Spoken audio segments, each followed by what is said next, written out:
So with this information from modern science, we will move to different cases from Ayurvedic point of view, and we will try to understand, or we will try to enlist the Hetu which we observe in those patients. So let's move to case number 1.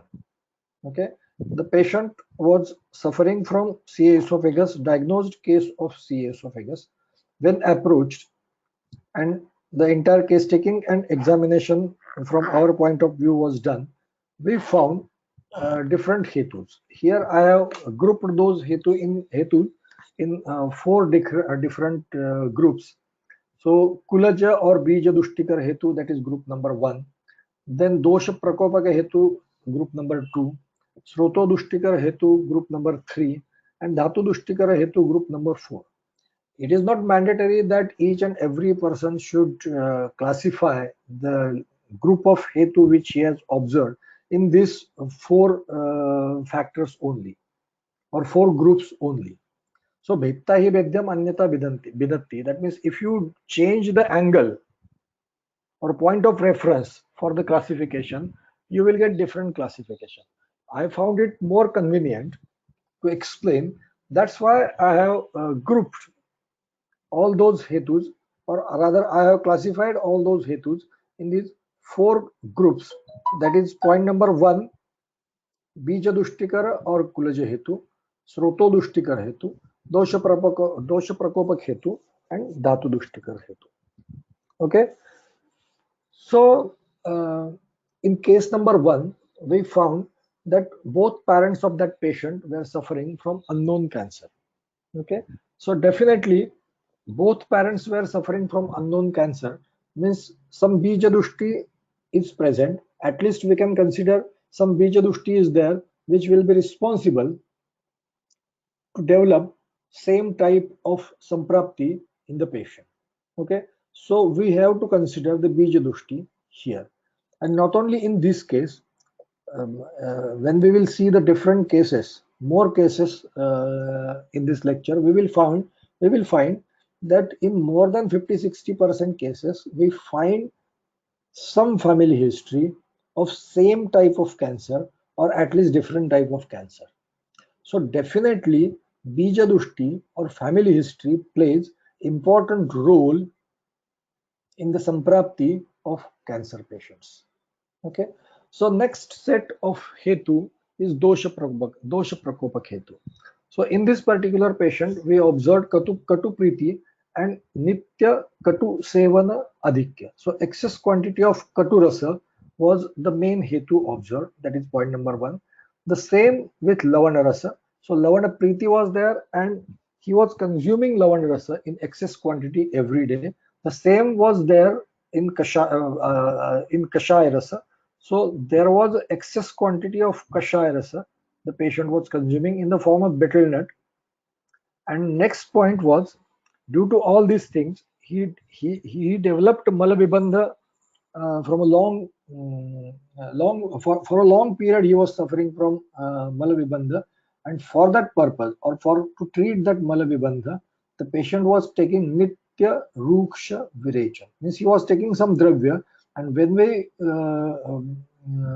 asked about the details of that particular dravya, we found that was of ruksha guna. So every day he was consuming that ruksha dravya for virechan. So ruksha virechan he was taking every day.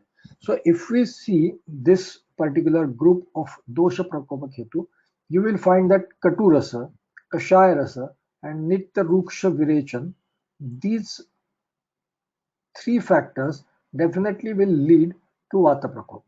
And katu, kashaya, and ruksha virechan, definitely ruksha guna will play very important role. Kashaya will lead to some extent stambha pradhan samprapti. So either ruksha khara or ruksha shita guna will play important role in the samprapti. Okay, so in this so this is a group of hetu prakopaka. This group is of hetu prakopaka hetu. The next one is Sroto Dushtikar Hetu. We observed Divaswab, which is enlisted in Mausa Dushti. Next one is watching television during meals, definitely it is Srotodushtikar Hetu as far as Annava Srotas is concerned. So we observe these two factors, Hetu as Srotodushtikar Hetu, and as far as Dhatudushtikar Hetu are concerned, we observe Paryushitanna and Viruddhanna in excess quantity. When we are saying in excess quantity, we have observed it almost every day, and the quantity of that particular aharya dravya is considerable. If the patient is consuming Paryushitanna or Viruddhahar, say once a month or once a week even, we have not considered that particular factor as a Hetu. Because if we have to consider that particular factor as a Hetu, the frequency and quantity of that particular factor should be considerable. Okay, so here we are enlisting the factors which are consumption of which are considerably high, means frequency is much more and quantity is also much more. If such is the case, then only then we have enlisted all those factors as a Hetu. Okay, so with this group of Hetu, can we conclude or can we draw a picture of Samprapti in this particular case? So if we try to check out the picture of Samprapti in this particular case, I am not saying the Samprapti of cancer of esophagus, but I am saying that Samprapti picture of this particular case, case number 1. Okay, so what we have observed? We have observed Vata Prakop. Of course, while deciding this picture, we have considered Lakshan Samuchay also. But as today's topic is related to Hetu, I have not written Lakshan Samuchay over here. But while considering the Samprapti picture, I have considered Lakshan Samuchay also and tried to correlate Hetu and Lakshana. And when they correlated with each other, I have tried to draw the picture of Samprapti. So here what we observed, so Vata Guna has played important role in the Samprapti and Ruksha Guna was the main guna involved. Then Kapha with Snigdha Guna also played important role because you will see in Dosha Prakopak Hetu, Lavana Rasa is there. So Lavana Rasa is Pitta and Kapha related. Okay, Pitta and Kapha related. Next point is Divaswap. Again, it is Kapha related. Okay, again it is Kapha related. So we cannot neglect role of Kapha also in the Samprapti.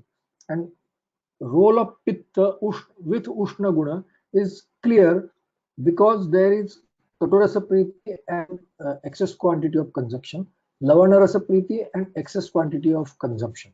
Okay, then Parishitanna and Viruddhahar, though I have enlisted these two Hetu in as a Dhatu Dushtikar Hetu, many times you will observe that they play a role as a Ubhaya Hetu. Means if you take an example of Parishitanna, definitely it will act as a Dushi Visha or Gara Visha. Rather, Gara Visha would be proper word for that because for Viruddhar also in Grantha, Gara Visha is the term used. Okay, this Parishitanna will also play role as in the same way like Garavisha. But the Parishuttama is enlisted in the Tridosha Prakopak Hetu. Okay, Tridosha Prakopak Hetu. So that can also work as a Dosha Prakopak Hetu. So though I have enlisted this particular in a Dhatu Dushtikar Hetu, it may act as a Ubhaya Hetu. That means Dosha Prakopak Hetu as well as Dhatu Dushtikar Hetu. Okay, but for convenience I have put this particular factor in Dhatu Dushtikar Hetu. Okay, so here in Samprapti all three dosha means Vata with Ruksha Guna, Kapha with Snigdha Guna and Pitta with Ushna Guna entered in the Samprapti. Okay, if we see the Hetu Samuchay, we can conclude which Dhatu must be involved in the Samprapti. Katu, Lavana, Ruksha, then Divaswapa, Paryushitanna and Viruddha. If we see this particular Hetu Samuchay, we can conclude that Rakta and Mamsa must be the involved dhatu as a dushya in the samprapti of case number 1. Okay, then what will happen? The predominant role is played by vata dosha because vata hetu are much more. Okay, so if hetu are stronger, then that particular dosha will become more powerful or will play important role in the samprapti. Okay, so here vata will play important role in the samprapti. So then what it will do, it will perform the shoshan function, and it will perform the shoshana of kapha, pitta, and the site where it will take shelter. That means where kavaigunya is there or where sthana samshraya will take place. Okay, so here bhojan म्हणजे divaswa and watching television during meals that led the entire samprapti towards annavasrotas. Okay, so shoshan of kapha and pitta dosha and shoshan in annavasrotas where sthana samshraya will take place, this type of samprapti will be there. Okay, so annavasrotas sthana samshraya, then due to vata prakop, as I had discussed earlier, malabibandha was there. So due to that Malavibandha, Pratilom Vat Vat started traveling in opposite direction, which we call as a Pratilom Vat or Vibadha Vat. So here, patient approach to us with Sakashta Abhyavaran, which indicates Prana Vikruti, which indicates Vata Vikruti, and we can draw the picture that it is a case of either only Pratilom Vat or Vibadha Vat or Kapha Pitta Vrita Vat. Okay, so as we are not discussing Hetu and all other thing, I have not given any one name, but given three different names, and Pratilom, Vibadha, and Kaphapittavrita. So these three factors having little different aspects, but for our understanding as a Hetu, if we use all these three terms, it will not make much more difference. Okay, so this is the first case where we observe few Hetu, which are Bijadushtikar Hetu, few Hetu like Katurasa, Lavanarasa, Kashayarasa, and Ruksha Virechan, which played role in the Samprapti as dosha prakopak hetu. Then watching television during meals and divaswap, these two hetu played a role as a srotodushtikar hetu in the Samprapti, and Pariyushitanna and Viruddhanna, as they are considered as Garavisha, played role as a Dhatudushtikar hetu in the Samprapti. So this is the set of hetu which we observe in case number 1. From case number 2 onwards, we will not discuss each and every